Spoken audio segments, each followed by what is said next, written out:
Kakaiba yung lasa niya mga best. Nasubukan nyo na bang umuya ng bato? Sa isang bayan sa Tarlac, kinakain daw nila yan. Medyo weird lang itsura niya, mukha siyang garapata, Charis. Pero sabi nila masarap daw to pag pinartner mo ng suka.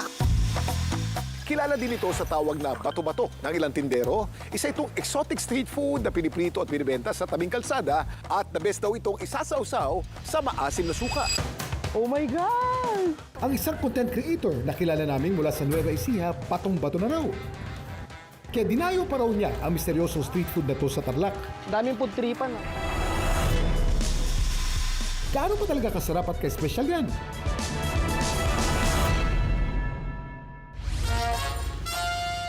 Kaway-kaway sa may hiling magtusok-tusok dyan sa tabing daan. Alam niyo ba na ang konsepto ng street food ay buhay pa noong panahon ng ancient Greeks at Romans? Dati kasi hindi lahat ng bahay ay may kusina at ang karaniwang tinitinda sa kalye ay mga piniritong isda. Dito sa atin sa Pilipinas, lahat na yata ng klase ng pagkain pwedeng ibenta sa tabing kalsada. Ito, ano po ito? Carbonara po. Carbonara, street food, matindi. Dito sa street food na tinitinda natin, ano po ang pinakamalakas ano? Sopas po, lahat naman po ng tinda ko. Bakit lahat ng tinda mo talagang malakas ang benta? Bakit? Siyempre may kasamang love yun, kaya masarap. Dito sa kabilang Tarlac, ang malakas naman daw sa masa sa street food. Ito, May nahanap akong bato ng manok. o hindi ang garapata ha, ang tawag dyan ay bato ng manok. Dinadayo pa raw yan.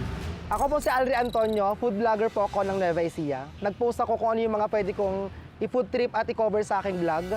At isa po si tatay sa mga tinag sa akin ng mga netizens. Kaya nagkaroon ako ng interest lalo kasi nalaman ko nakakaiba yung binibenta niya. Yung bato kasi ng manok, siya yung klase ng street foods na hindi mo mabibili basta-basta kung saan-saan lang. Hindi lang ito unique mga kapuso.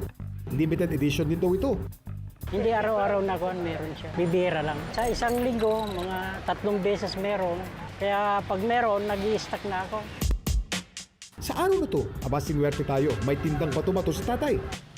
Sabi nila guys, mas masarap daw ito kapag may suka. Kaya lalagyan natin ng suka to guys para mas ma-feel natin yung bato-bato sa tinda ni tatay. Tikman natin to ah. Oh my God!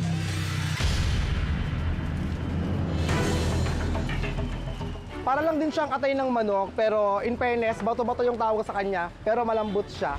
Sa ibang lugar, ang tawag na bato ng manok ay tumutukoy sa balon-balunan o gizzard.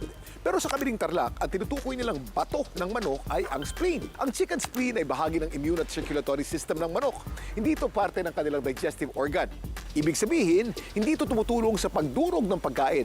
Pero ang function nito ay sumala ng dugo katulad ng atay. Ang dami mong alam, Kuya Kim. Kung susubok ng kakaibang pagkain, nariyan ang posibilidad na magkaroon ng kakaibang reaksyon ang ating katawan. Hinay-hinay din tayo sa ganitong klase ng street food, mga kapuso. Dahil ang ilan sa mga ito, tulad nitong bato ng manok, ay mataas sa uric acid at cholesterol na dapat iwasan ng mga may gout at high blood pressure. Kahit ano bang pagkain man yan, kapag sobra po ay hindi maganda para sa ating katawan. Dapat in moderation tayo. Wala naman talagang bawal, pero dapat binabawasan natin ang dami ng ating kinakain. Bato-bato sa langit, ang guilty sa pagkain ng street food ay huwag magagalit. Nagadaang Kuya Kim.